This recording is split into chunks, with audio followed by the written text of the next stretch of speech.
Welcome to our Lunchtime Live program on WJEJ. It's a monthly show with Washington County Public Schools as we partner up to talk about public education here in Washington County and many times beyond.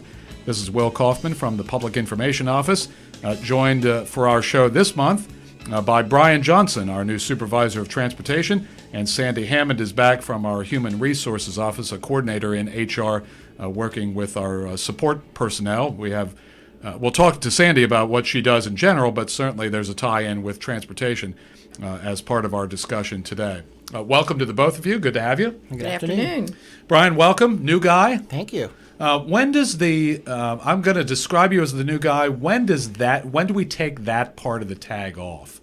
When does it not feel new to you? Well, you know what? I'll leave that to the individual to take that tag off when it's convenient for them. Certainly not new to transportation, but new to Washington County. Glad to be here. Where are you from? What's your background? My background is in education. I was a teacher for 5 years in Howard County in the elementary school, and then I moved over to their transportation office, spent about 7.5 years there.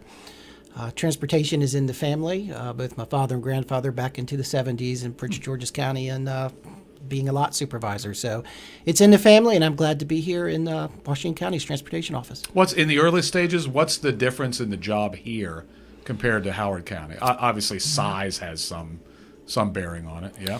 Right. You know what? There's not a lot of difference between one county to one state nationally. All those school buses are yellow. We're all about transporting kids to and from school safely. For the most part, we follow many of the same regulations.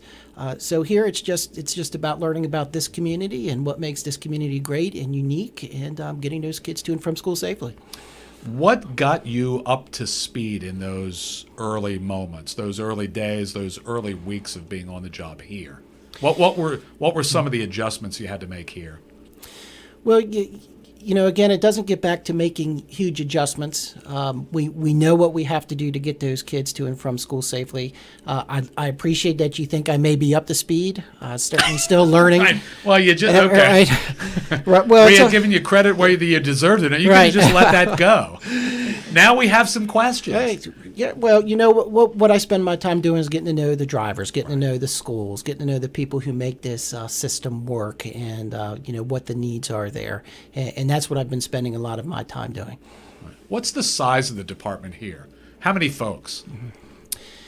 So in the what makes the office work every day, there's about 8 or so people. We keep in mind that we're employing over 200 drivers, right, crossing guards, sub-drivers, attendants, sub-attendants. We're all, it's all connected. We're all part of that education piece.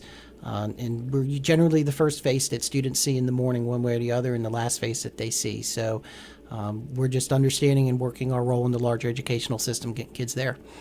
Coming in the middle of a school year presents any sort of challenges? I mean, in your individual case. I think no matter when you come in, the right, challenges are the same. I'm certainly, I'm thankful to the last supervisor who came in, got everything rolling. Don't have to deal with those challenges that any school system deals with when school buses are running for the first day of school. That's a very hectic time. But of course, I came in the dead of winter. We've already had an ice storm and a windstorm, which is not something we usually see, but it's winter in the Northeast, so we've had those challenges. So I don't think it matters when you come in. You're going to face some challenges, but that's what we do. How did those initial those decision-making situations, how did those go? I think that depends on who you ask. I think, right. Hindsight's always 20/20. Sure. We feel very good about the decisions we make. At the end of the day, we want kids in school. They need to be in those seats in order to learn. They're tough decisions, and and I know it's been talked on the show in the past, everything that goes back in there. At the end of the day, we make the decision that we think is going to be in the best interest of kids' safety.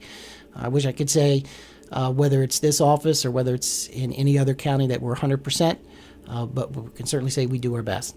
For those folks who don't know, and we have done this on the show before, but give a quick review of what part your department plays in a potentially bad weather situation, in a situation where there's potentially a decision about making a change in the school schedule.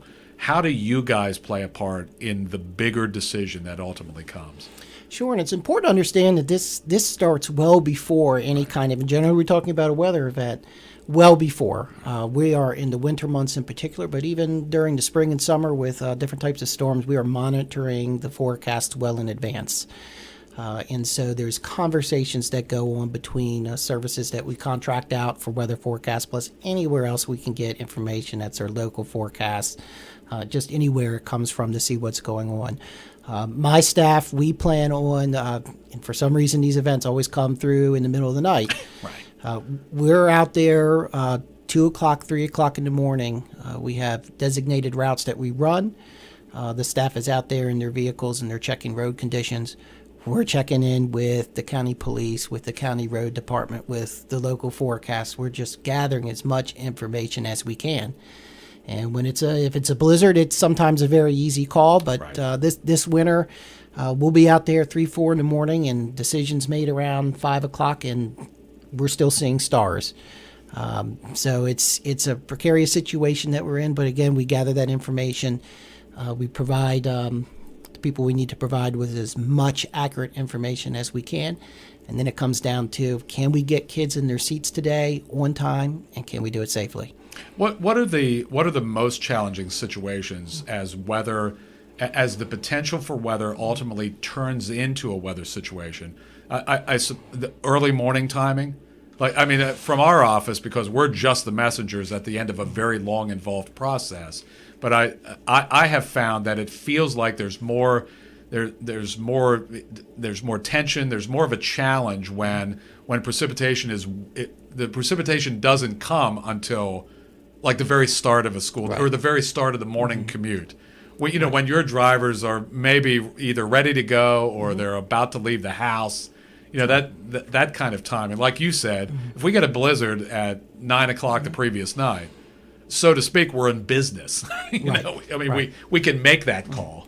Well, you hit the nail on the head. The hardest decisions are to make is when you cannot look out your window and see Right. what's being forecasted, or what's being forecasted isn't developing quite the way that it's expected to develop. And when you have to make a call, so just as you mentioned, to make sure our teachers are aware, our students are aware, and this affects many, many, many families to make adjustments to their day. We want to let them know as soon as possible. And that's very difficult to do when we're not seeing it at 5 o'clock. Or and the reverse can be true in the afternoon. Maybe there's something coming in at 10 or 11 o'clock, and you're looking at making a decision as to whether you need to stay in for that day or whether we need to try to get students home. So it's those can be some stressful situations. You want to get it right. You want kids to get their education, but ultimately we want them to be safe. So it's nice when you can look out your window and you can see it. And this is a complicated county when it comes to weather. We've got different weather on the top of the mountain in the west and the east and the south, and they can. We've seen that this year provide very different looks. How much impact do the drivers have when it comes to? I know you and your supervisors are out and checking conditions. Do you take input from drivers depending on who it is, depending on where they are? How much information do you gather from humans? Like during an overnight period and at the very start of a day before a decision's reached? I don't want to say that we're unwilling to take input from anywhere that we can get it, but the main approach that we take is having staff out in their vehicles in all the different parts of the county. So we know what the conditions look like on the top of the mountain in Hancock and in Cascade and down in the South County area as well. And additionally, when we're touching base with the police departments and with the county roads, they have people scattered throughout the county, and they're also getting reports in. So if, like in a windstorm, if they're getting reports of tree down, we're getting that information as to where our problems are popping up and what we're seeing. And that's in addition to getting all the input we get from talking to our neighbors in surrounding counties. We have to keep in mind that some of these storms come in from the west, so we may be talking to our colleagues in Garrett and Allegheny County that can be coming. Coastal storms may hit somewhere south or east before it hits us. So we, particularly in the 5 o'clock range, we can get an idea of what it's going to look like when it does hit us, even though we don't see it yet. Interestingly, aside from weather, we probably have now more of an ability, more technology, where each individual driver in a bus has the ability, and you guys have the ability to communicate with that driver through technology, through different forms of communication, in order to keep tabs on the daily run. If it's sunny and 70, there still could be issues arise on a bus with a driver, with whoever's on the bus. So I think these days we're probably in better shape from a technology standpoint than ever before. We absolutely are. All of our buses are equipped with GPS. It's active GPS. They're all equipped with cameras, and although we can't tap in live to a camera, we have the ability to pull that information very quickly. Yes, we're very much operational from 5 in the morning till 5 in the afternoon, and particularly during those morning school hours. In those afternoon school hours, the office is hopping, because with the 200 plus buses that we're seeing out there, whether it's a field trip, an activity, or regular route buses, we do have communications with all of them, and we're big on communication, not just so we know what's going on out there, but so we can communicate that back to our parents. So our parents and our schools and our community are getting those notifications. Hey, accident yesterday. There was a big accident out on 70. Actively identifying through GPS what buses are being impacted by that, calling in and out to our buses to let our schools know, and our targeted parents that are riding that bus, that route, what their ETA is and what our solution is for that problem. So yes, communication has been great aid to our operation and to our community. Sandy's here to help us talk about recruiting bus drivers. I mean, certainly, Sandy, your job involves more than just bus drivers, but just to focus on that. Between the two of you, Bryan, let me start with you on this thought, and then I'll have Sandy talk about the recruitment piece of it. But who is there an ideal bus driver? Is there a set of characteristics? Is there who do you want as bus drivers transporting these kids? Well, first and foremost, we want people who care about the kids, who care about the community that they're going to serve. We are certainly in a driver shortage. That's a national bus driver shortage, and we're feeling it as well. And I'm sure Sandy's going to talk about it. If it's something that you're interested in, there's many benefits to that. We might get into some of those. But we want people who, obviously they need to be good, safe drivers, but they need to want to transport our kids. They need to be a part of what we do here. Those are the people we want to talk to first. All right. Why is there a shortage? Yeah, that's a very difficult question to answer. Some of the common responses are the economy. As we see the economy go, there's more competition for different types of jobs. So people have different options that work. The hours are sporadic. So if you're starting at 5:30 or 6 o'clock in the morning, that might not work for your schedule. So it can also have to do with the number of hours that you're looking at. So it's really just a matter of finding the right person and competing with all the many jobs that are out there. All right. Sandy, how about the effort to find those folks? So we've been working with Bryan and his team on different avenues of recruiting for bus drivers, everything from social media to banners to putting it out on our website, social media, Facebook. Again, if folks are interested, you always go to our website, wcpshr.com, and you can look at all the openings that we have there. What's involved when somebody does have an interest? I mean, if they go to the website, what's if they're a candidate for a position? What are the steps they go through? So if folks are interested in a position and they go online and apply, there's a posting per se that's up for 5 days. And when that closes, then our office takes that posting and we pull in the top qualified candidates and send that out to the supervisor that has the open position. They conduct the interviews. They have, a certain set of questions that they answer, assessments that the candidate completes, and our top qualified is then selected and made that job offer. Yeah, in the case of drivers, there's more to it. There is. Obviously, there's a training piece to Absolutely. it. Right. And what we do is whether we get a call directly or we're getting a call through Sandy's office in HR, we want to have a conversation with the person who wants to be a driver.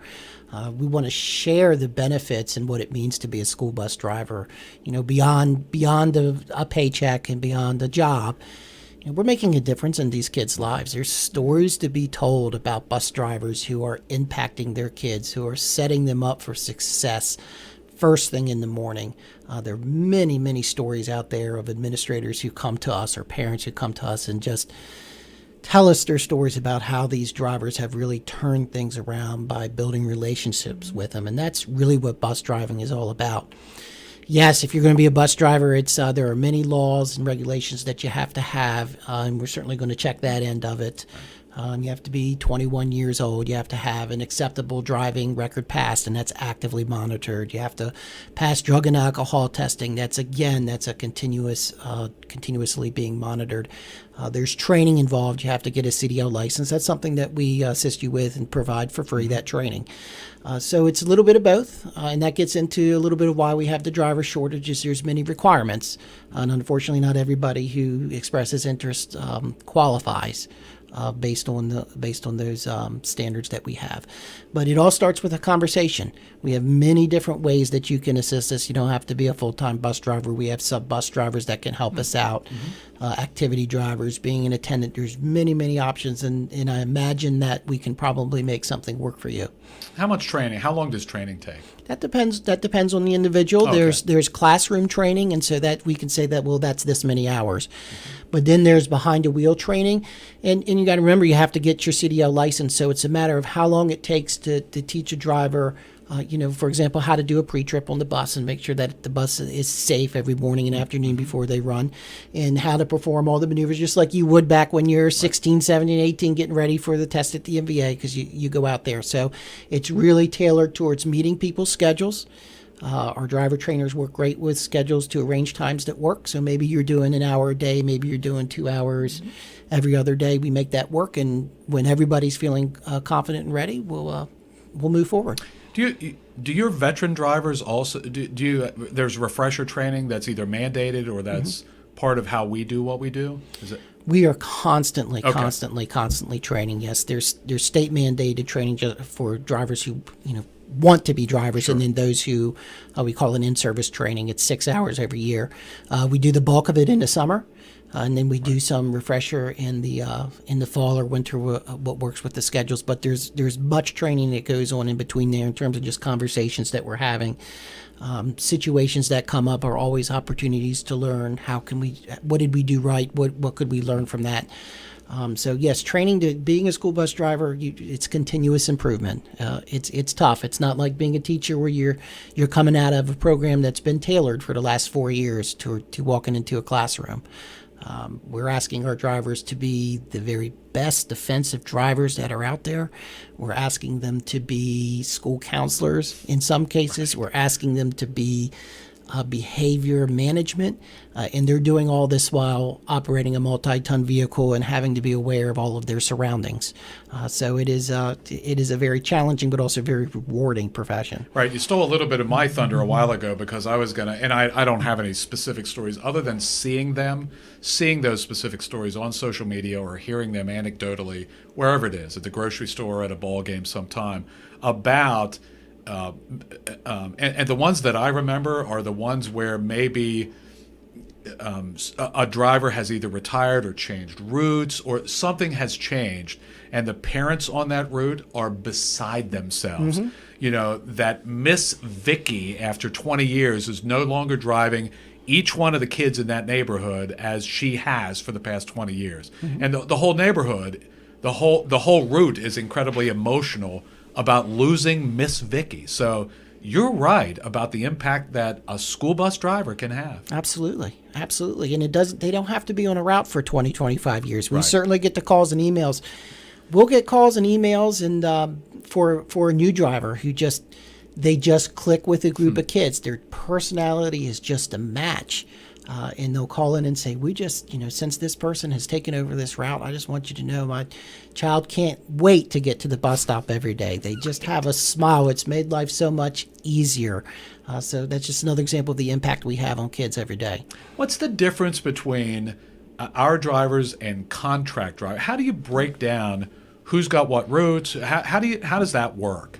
The only difference is who their employer is. Ultimately, a contractor hires bus drivers and they handle the payroll for them. Okay. In terms of the training, in terms of the qualification, there's no difference. When we look at who's contracting and who's public owned, we have a nice mix of that. Generally, we find that our contractors are providing outstanding service. Well, they're providing outstanding service as they have for many times, but they are really assisting us with some of our further out reaches, like in the Hancock area, where our bus lot, which is located in Hagerstown, let's say you have a bus breakdown in Hancock, it's going to take us quite a while to send a spare bus out. So our contractors really, they're kind of concentrated in those areas where they park out there and their drivers are out there, and it's cost efficient for us. But we appreciate what our contractors do. They are as dedicated as anybody, and they provide great service. If you're just joining us, Bryan Johnson is on our show for the first time, our supervisor of transportation with Washington County Public Schools, and Sandy Hammond is a coordinator in our Human Resources Office working with our support personnel. Sandy, do you want to go a little bit beyond? We're going to just take a few minutes off the subject of transportation, go a little bit beyond that in your job, in your office. What's the range? What's the range of who you deal with the types of jobs and the types of activities that go on at your desk? So we're full service. For our educational support personnel, we provide the resources and tools of the employee life cycle, from recruiting, hiring, onboarding, professional development, training resources that are needed so that they're fresh in their skills and their jobs, up until time of exit, whether it's retirement or resigning. So we provide all of those benefits, and it's not only to our great transportation department, but just to put a little plug in here for, our food service folks. We're always hiring for substitute food service employees, custodial staff, bus drivers, and bus attendants on an ongoing basis. And that process doesn't really change as far as you're concerned for folks who want to either call in, but more efficiently, they just go to that website. Correct. It's a one-stop shop, and that process has been in place for a while. And again, you just go to wcpshr.com, follow the links, and find those jobs that you're passionate about, that you want to make a difference in students' lives on a daily basis. Bryan shared about being that happy face to them when they're on that bus in the morning and when you're taking them home at the end of the day. But it's also that food service attendant that are serving them that breakfast and that lunch and being that happy face to them during their day, and the custodial staff who are, they're building services. They've got that clean environment and very organized facility for these students to come into in the mornings. Is there anything aside from bus drivers where there may be challenges in acquiring employees? The challenge may be in those areas where you're looking for part-time folks and folks are wanting full-time work. But we encourage folks to, get recruited, get onboarded in a 3 or 4 hour position. If we're a good fit for you and you're a good fit for us, there's always an opportunity to grow and earn more hours into those more full-time positions. I guess there is a challenge with the hours as a bus driver because, morning route, afternoon route, your day's kind of split up, so it wouldn't be for everybody. It wouldn't be, but the reverse of that is it is for many people. We find that it works. We have a wide range of people. We have younger people who may be working through college, and so it ends up being a great job in the morning, and then they have their midday open, and they come back after having completed some classes and earn a buck here. Absolutely. There's many supervisors across the county who have advanced their career in transportation starting there. For sure, we have on the opposite end of the spectrum, folks who are retired. It's a great way to supplement their income. Again, it gets back to they really enjoy the kids. They have the majority of their day open. And then we have those people who they're full-time employees. It's what they do. They may be getting their foot in the door for other opportunities. Washington County Public Schools is a great place to work. That's very clear. Just talk to anybody in any aspect of the system, and they'll tell you that. So we'd certainly love to talk to you, whether it's in transportation or in another area. Correct. You hit the road and do recruitment fairs, don't you, with some of your counterparts in the department? We do, yes. Yes, we partner with transportation, food and nutrition, and we do a lot of the local job fairs. I also have to put a plug in here, too. We're also recruiting for sub-teaching currently. So this is a very busy time of year where content specialists, principals, even our HR staff. They're busy putting together recruitment fairs and hitting the road out to those in other states. Do you go to the same settings that other staff members would be seeking teaching candidates? Yes. Okay, so Yes. so generally you're heading to the same types of job fairs. But we're more local. For our ESP staff, those are more of your local job fairs. For teaching positions, those folks are heading to Millersville, Kutztown, and down the road, going out of state. Right. How do you sell the county when you're at a job fair? What's your pitch to a candidate? I think you have to look at it as we are a sales team, and we're the champions of saying, what does Washington County have to offer? Not only is it the demographics, but it is the environment that you're working in. We are a great employer, one of the top employers in the county, and it's not just about the benefits or, a pay scale, but it's about what we have to offer for our community and our families, that we do put students first, and we want you to have that same passion and that same drive to come in every day and know that it's about that education and that learning every day for those students. And you've got to share that passion when you're trying to recruit. What makes transportation a successful work environment?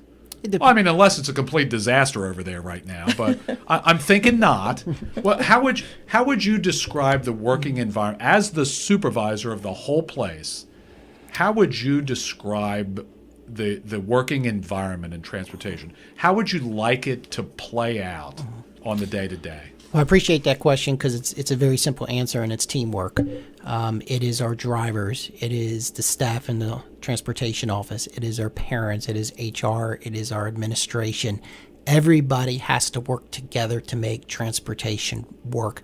And let's get back to what we were just talking about, the sense of community in Washington County Public Schools. Everybody is working together, and when everybody's doing that, it works amazingly. And I really appreciate that's something, having only been here almost 2 months, you walk into, and I walked into an environment where that's very, very clear. How much interaction do you have? I know the drivers have interaction with building staff, building administrators, and so forth. How much interaction do you have with school-based staff, with school-based administration, with other central office administration? How much interplay do you have? Some of your employees have direct dealings with them for obvious reasons. Who do you work with, and in what way? I work with the same people. It's a very tight relationship. Just meeting with some administrators today to talk about how we can use transportation to help students better access services and solve some of the issues that we have. As you know, transportation is often a barrier to maybe a new program or initiative people have. We have to get kids there in order for them to benefit from it. So we're always having those types of conversations.